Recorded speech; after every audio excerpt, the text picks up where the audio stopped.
my name is Lauren Spencer, and I am the Interactive Account Manager at Fetching Communications.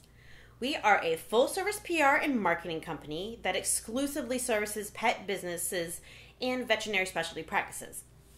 Today, I'm going to share our presentation from BlogPaws 2011, entitled The Wonderful Widgets of Oz. So let's get started. Widgets, plugins, badges, buttons. These bits of code are a quick and easy way to transform the landscape of your blog or website from a black and white boring old Kansas into a technicolor land of Oz, minus the vengeful witch and flying monkeys, of course. There are many breeds of widget, but today we'll be focusing exclusively on using social media widgets to add an additional level of interactivity to your website or blog with just a few simple clicks of your mouse.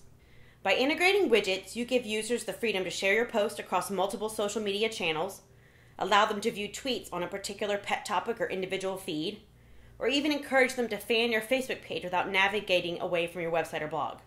And we haven't even gotten to the best part yet. Since widgets are third-party, standalone applications, essentially small bits of pre-written code that can be easily embedded on a website or blog, you don't need to be a computer programming guru to implement these useful tools. At this point, you're probably asking yourself, how do I install a widget? Well, to install a web widget, you must simply copy the widget code and paste it in the appropriate spot on your website or blog. No matter which platform you're using, whether it's Blogger, TypePad, Tumblr, WordPress, or a self-hosted website, there will be an area where you can enter straight up HTML. And where you enter that HTML depends on if you want the widget to show up in your sidebar so it's visible no matter where users have navigated within your site, or if you want it to show up on a particular page. When it comes to generating this HTML, many social media networks and widget galleries help out by automating the process. They'll actually walk you through the steps of designing your widget, and then they will generate the code for you. So no HTML or programming experience is necessary. The first social media channel we'll be reviewing is Facebook. Facebook has grown exponentially since its introduction in 2006. With over 500 million users, 1 in every 13 people on Earth now uses Facebook, spending a cumulative 7 billion minutes on the website per month. It's important to note that most of the widgets we're going to be looking at today are official offerings from the developers of the social media channels, rather than user-generated options. Widgets, plugins, and apps created by the social media channels themselves, rather than users, are more stable, reliable, and typically easier to use. My favorite Facebook widget is the like box. The like box is a snapshot of your Facebook page that can be embedded directly onto your website or blog. Visitors can view your latest wall posts, view an assortment of the page's fans, or like your page without opening a new browser window or navigating away from your website or blog. Facebook even lets you adjust the size of the like box, as well as a few display options, and then generates the necessary code. Make sure you choose the iframe code, as XFBML is for advanced users only.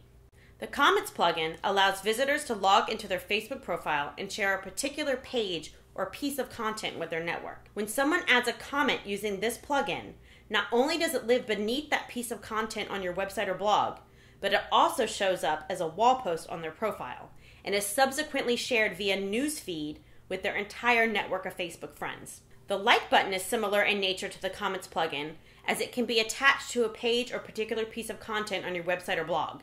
When someone clicks the like button, a post will appear on their Facebook profile, as well as within their newsfeed, with a link back to your website or blog. The face pile is another widget that is tied to your Facebook page rather than content on your website. It's an eye-catching visual representation of your current Facebook fan base, and its purpose is to push traffic to your Facebook page, whereas the Comments plugin and like button are designed to exponentially disseminate content from your website or blog via user wall posts and news feeds. Clicking on the Facebook pile will take users directly to your Facebook page, where they can click like in order to become fans themselves. Next up is Twitter. Founded in 2006, Twitter now has more than 100 million registered users, with nearly 30,000 new accounts opened daily. And the number of users is steadily growing.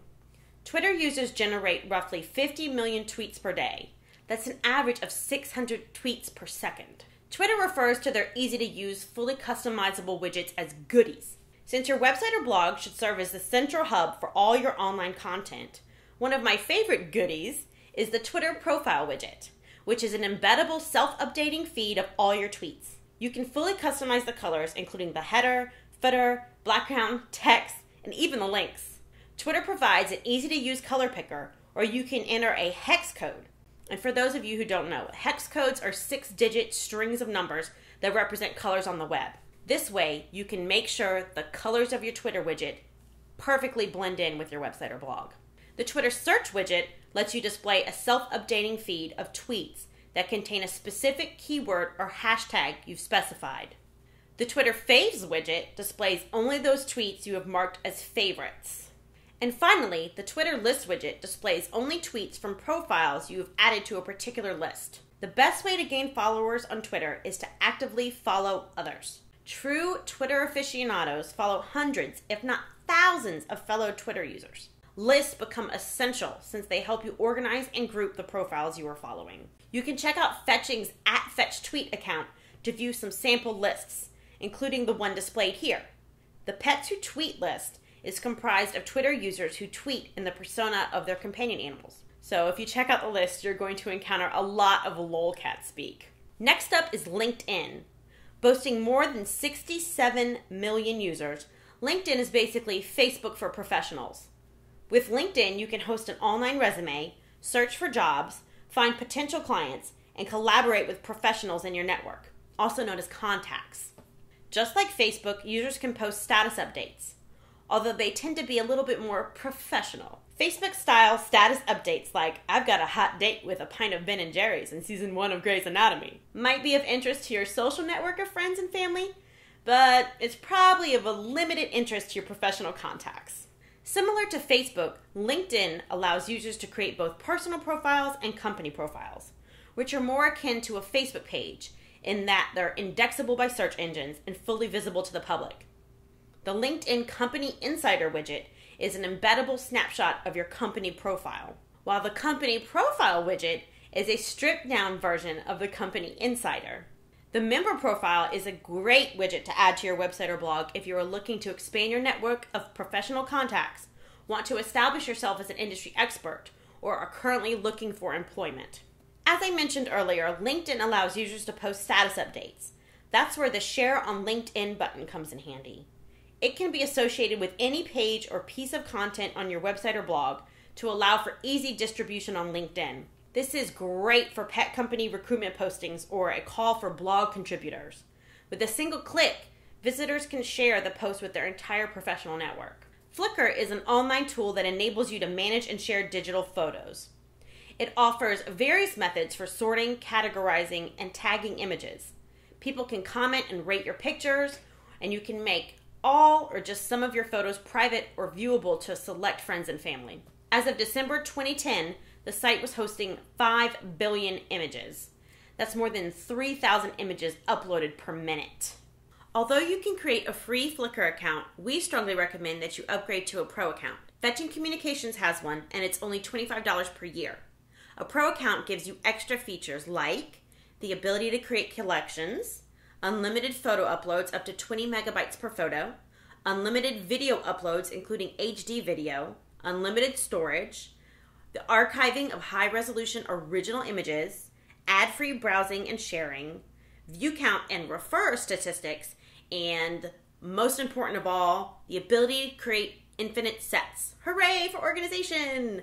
Sets are FLICKR's version of photo albums and are essential when it comes to creating embeddable slideshows. Now I'm going to walk you through grabbing the code to embed a FLICKR slideshow. The first step is to navigate to FLICKR and sign into your account. I'm going to sign into my personal FLICKR account so that we can create a slideshow featuring my mischievous miniature schnauzer, Baxter.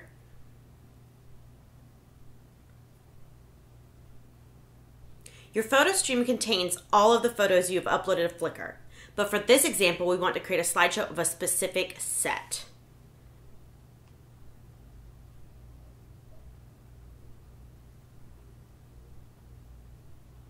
So let's scroll back up and select the Baxter the Wonder Schnauzer set, because frankly, he is the most adorable dog in the world. Once the set pulls up, we're going to click on the slideshow button in the upper right-hand corner. Next, we're going to click on the Share button.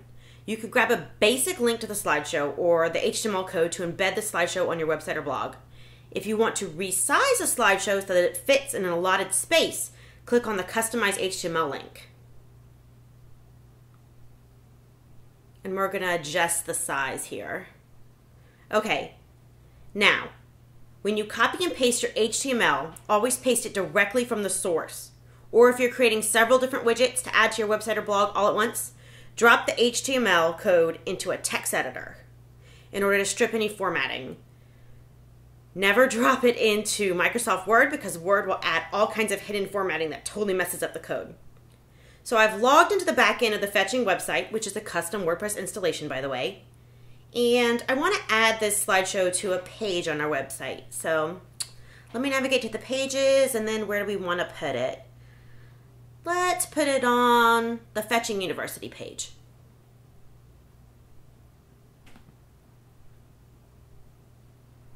Okay, I'm going to make sure to click over to the HTML editor, grab the code from my text editor, and then paste it onto the page. Let's put it at the bottom. Click Update to save your changes.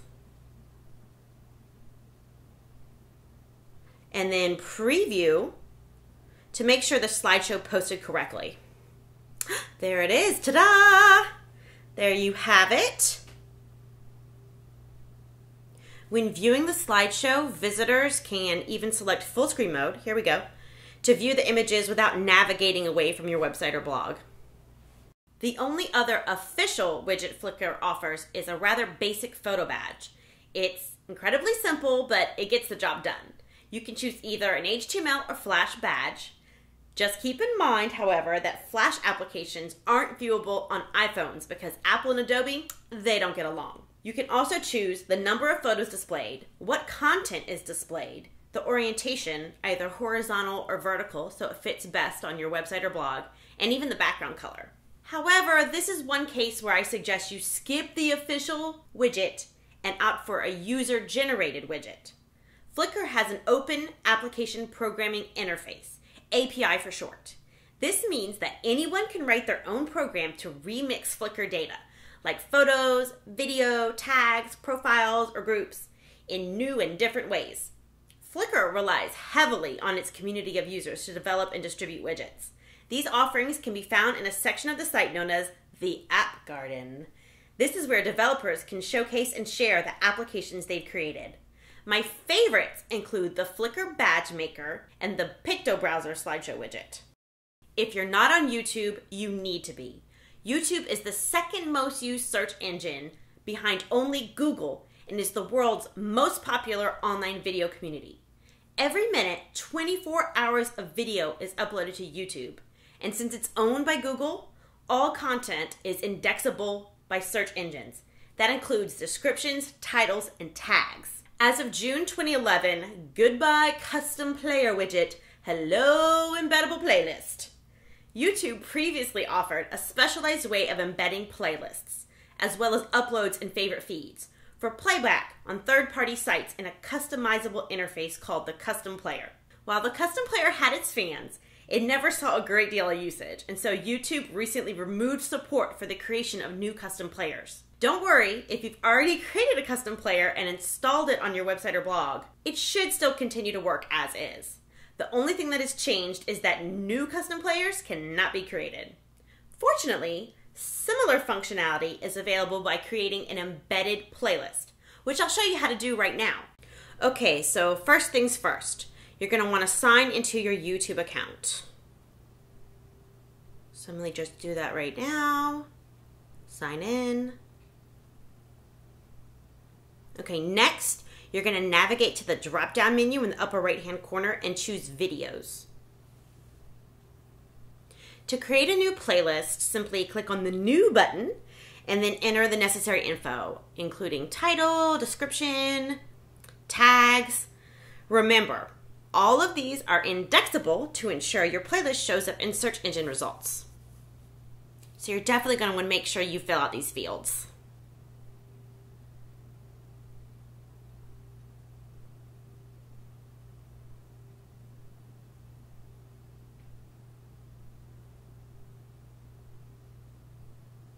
Then it's simple as clicking create list, and there you got it. You can start adding videos.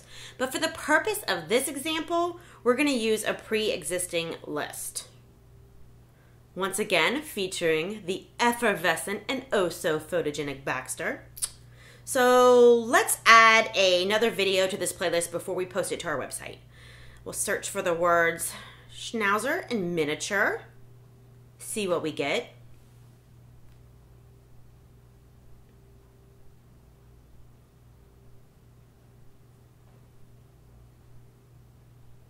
Let's click on this one.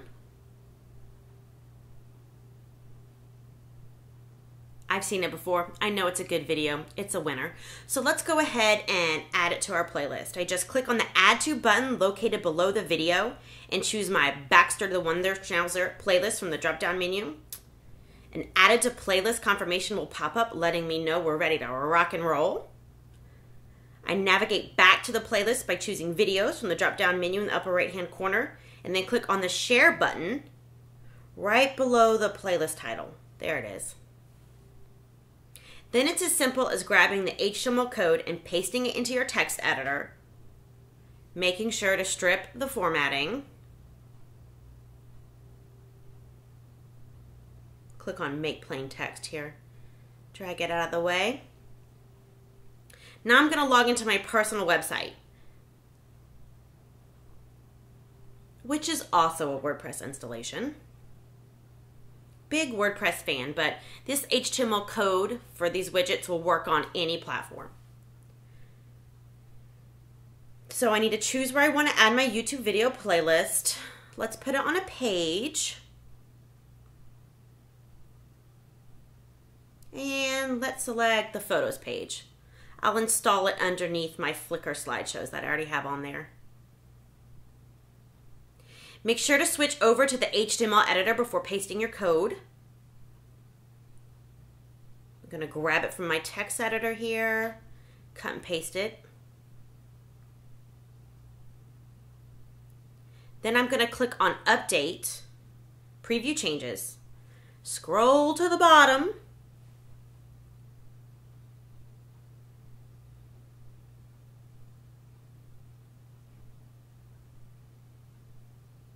here we go, down, down, down, past all those FLICKR slideshows. Oh, there it is. Ta-da! Baxter the Wonder Schnauzer. Okay, I can choose to watch the first video in the playlist, or I can choose to view it full screen if I want to see it bigger. So you just click on that. Now, if I want to watch the other videos in the playlist, I just click on the gray icon. And then I can scroll through the videos using the navigation arrows. And to play one, I just click on it.